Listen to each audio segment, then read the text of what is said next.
Matapos ni Gia Morado at Sed Domingo, may dalawa pa umanong aalis mula sa Creamline Cool Smashers. Ginulantang ang maraming volleyball fans sa panibagong rumor. Gaano nga ba katotoo? Narito ang much-awaited na paglilinaw. Pero before we begin, please don't forget to subscribe, like, and comment on this video. I-click din ang notification bell para lagi kang updated sa Creamline happenings. Isa na namang panibagong haka-haka ang gumulantang sa Creamline World. May dalawa pa umanong players mula sa nasabing team ang magpapaalam pansamantala para maging foreign guest players sa ibang bansa.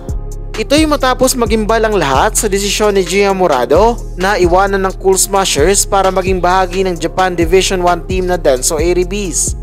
Marami nga ang nabigla pero naintindihan ito ng mga fans, lalo pat malaking improvement ang pwedeng makuha ni Gia dahil sa high level ng volleyball doon.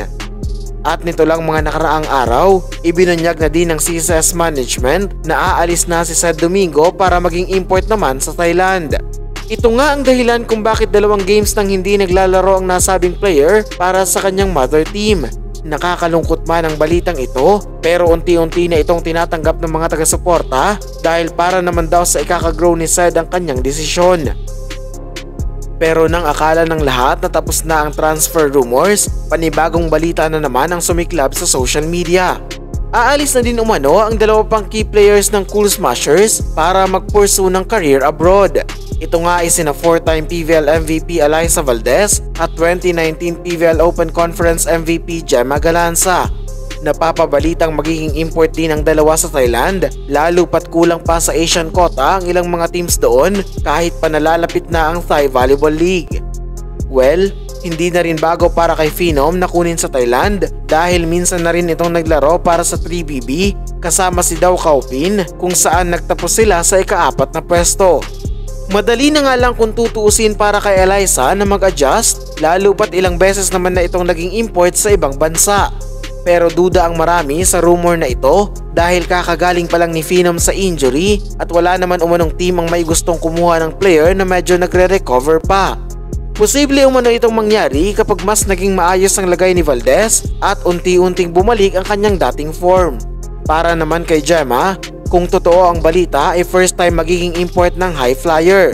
Siguradong maraming mai-improve ang nasabing player kung isa sa mga team sa Thailand ang kumuha sa kanya. Pero ayon sa veteran sports writer na si Joey Villar, wala pa umanong balak si Queen Falcon sa ngayon na iwanan ng Creamline at mag-try sa ibang bansa. Sa makatuwid, makakasama pa siya sa title redemption bid ng CCS ngayong All-Filipino Conference.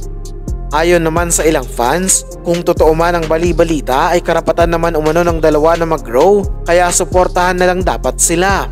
May nagsabi din na mas magiging maganda ito para maiangat ang level ng volleyball sa Pilipinas, partikular na sa PVL.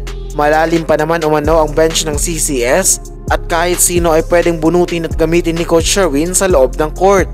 Hiling naman ng iba, kung sakali man na umalis nga sina Valdez at Galanza ay sana tapusin na muna ang kasalukuyang conference para mas malaki ang chance ng Creamline na mag-champion ulit. Sa ngayon ay dapat abangan na lang ang balita tungkol sa journey ng dalawang players. Matatandaang nagsimula rin bilang rumors ang pag-alis ni Gia Morado at Sed Domingo at hindi nga malayo na sumunod sina Alyssa at Gemma lalo na sa much improved skills nila sa paglalaro ng volleyball. Sisikapin ng Valley News na makakuha ng reliable source para makumpirma o pasinungalingan ang import rumors na ito. And that's it mga ka-Valley News. Please continue supporting this channel para sa mga up-to-date na kaganapan sa Creamline World.